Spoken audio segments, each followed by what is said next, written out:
তাড়াতাড়ি করে ব্যাগপত্রগুলো গুছিয়ে নি, কালকে ভোরবেলা উঠে আবার বেরোতে হবে তো। কি গো, একা একা বসে কি করছো তুমি এখানে? লক্ষ্মী, সরস্বতী আর কার্তিক গণেশ কোথায়? ওদেরকে তো দেখতে পাচ্ছি না। আমি তো ব্যাগপত্র গুছিয়ে নিচ্ছি, কালকে বাপের বাড়ি যেতে হবে তো। আর লক্ষ্মী, সরস্বতী আর কার্তিক গণেশ ওরা ওদের ব্যাগপত্রগুলো গুছিয়ে নিচ্ছে কালকে যাওয়ার জন্য।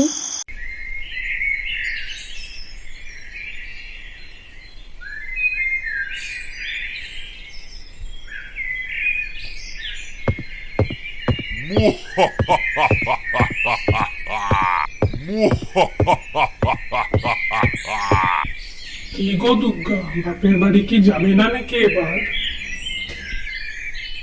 হ্যাঁ যাবো তো। একা একা কি যাওয়া যায়? সঙ্গে চলিস, এত কিছু কেনাকাটা করেছি, একটু নিয়ে দিস। না গো মা, না। আর আমি তোমার সঙ্গে যাব না। ফুলিয়ে ফুলিয়ে আমাকে নিয়ে বধ করে আবার 4 দিন একই জায়গায় বসিয়ে রাখবে। বসে থাকতে থাকতে আমার কোমরটাই তো ব্যথা হয়ে যায়। আচ্ছা, আমি এখন চলি।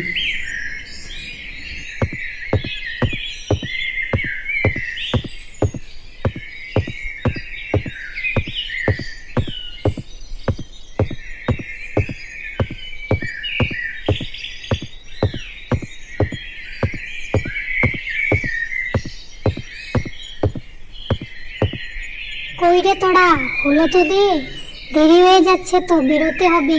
কোথায় লক্ষ্মী, সরস্বতী, গণেশ, কার্তিক, কোথায় তোরা? এই তো মা, আমরা এখানে। লক্ষ্মী দি আর সরস্বতী দি তো সাজুগুজু করছে।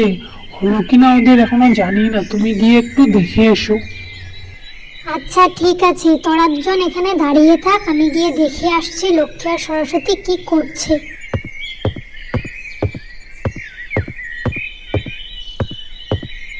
দে না রে দিদি, আমাকে একটু সাজতে। তুই তো কখন থেকে সাজুগুজু করছিস, আমাকে একটু দে না রে। কি রে লক্ষ্মী, সরস্বতী, হলো তো দে, কতক্ষণ লাগবে আর সাজুগুজু করতে? দেখো না মা, দিদি তো আমাকে সাজতেই দিচ্ছে না, ওই তো কখন থেকে সেজে যাচ্ছে। অনেক হয়েছে, চল এখন, আর সাজতে হবে না তোদের।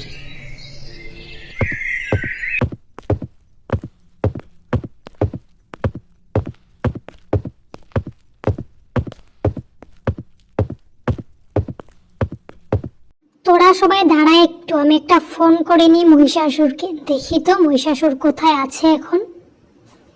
হ্যালো অসুর, তোর হলো কি না? এখন আমরা বেরোবো তো। তোমাকে না কতদিন বলেছি আমার নাম অসুর নয়, মহিষাসুর। ওই একই হলো গিয়ে, অসুর আর মহিষাসুর। হ্যাঁ বলো দুর্গা, কেন ফোন করেছো? শোন না, একটা কাজ করে দিবি নাকি বল? কি কাজ আবার? আসার সময় দোকান থেকে আমার জন্য একটা লাল রঙের লিপস্টিক আর একটা লাল রঙের নেল পলিশ নিয়ে আসবি তো। আমি না একদম ভুলে গেছি আনতে। একটু ভালো করে সেজে গুজে যেতে হবে তো, অনেকদিন পরে যাচ্ছি। আচ্ছা ঠিক আছে, নিয়ে আসবো, কিন্তু একটা শর্ত আছে। কি শর্ত বল? এবার আমি মরতে গিয়ে একই পজিশনে বসে থাকতে পারবো না, এ কিন্তু আমি বলে রাখলাম তোমাকে। আচ্ছা বাবা ঠিক আছে, আর সব নিয়ে আসবি কিন্তু। এখন রাখ তো দেখি ফোনটা।